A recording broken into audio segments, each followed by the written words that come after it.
एक तरीका सिखा देता हूं अगर आपको करना है तो। जी। आप जब भी शादी में जाओ, जाते ही पहले बड़ी प्लेट भर के फ्रूट खा लो, बड़ी प्लेट भर के सैलड खा लो, उसके ऊपर से जो खाना है एक ही बार में खा लो, लेकिन ये टुकड़ों टुकड़ों में नहीं खाना, मतलब जो खाना है इकट्ठा खाना है। जी जी। और बैठ के खाना है, ओके। कभी भी खड़े होकर खाना नहीं खाना। शादियों में तो मोस्टली खड़े होके खाते हैं। कुर्सियां लगी होती है ना, जी, जी। टेबल लगी होती है, बैठ के खाओ। ओके। खड़े होकर कभी खाना नहीं खाना जी। खड़े होकर कभी पानी नहीं पीना। अच्छा, इन दोनों के क्या साइड इफेक्ट है, थोड़ा वो बता दीजिए। सर जब हम खड़े होके खाते हैं जी। तो बॉडी खड़ी हुई है, बॉडी का ब्रेन डिसीजन क्या ले, अब आप खड़े खड़े चलने लग जाओगे या मुझे खाना हजम करना है। हाँ, बॉडी को मैसेजिंग क्या दे रहे हो आप खड़े खा रहे हो, कंफ्यूज रहेगा माइंड कभी। माइंड का अंदर जो मेरे अंदर का ब्रेन है, गट ब्रेन है, मेरा गट ब्रेन कनेक्शन है। हाँ। अब वो कहेगा इधर तो खाना आ रहा है तो ब्लड इधर जाएगा।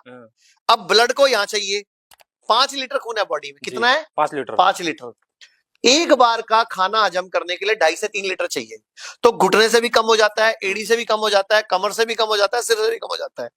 तो वो यहाँ ज्यादा आ जाता है क्योंकि अब यहाँ जरूरत है, तो सारी शक्ति यहाँ आ गई। अब आपने चलना शुरू कर दिया, अब बॉडी कहेगी घुटने को खून चाहिए, बॉडी उधर फेंकेगी।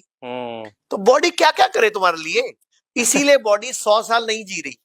किसी की 40 साल में हार्ट अटैक से मौत हो रही है, किसी की 25 साल से हो रही है, कोई डांडिया करता करता मर रहा है, कोई। लोग कहते हैं आयुर्वेद गंभीर बीमारियों का इलाज नहीं कर सकता, लेकिन अगर पूरे भारत में कोई गंभीर बीमारी से परेशान है तो आयुर्वेद को ट्राई करने तो आ सकते हो ना, पंचकर्मा करा सकते हो, नुकसान तो कुछ होगा नहीं, लेकिन बॉडी हील कर गई तो जिंदगी आपकी बन जाएगी। और सभी प्रकार के हेल्थ इंश्योरेंस हमारे 120 सेंटरों पर चलते हैं।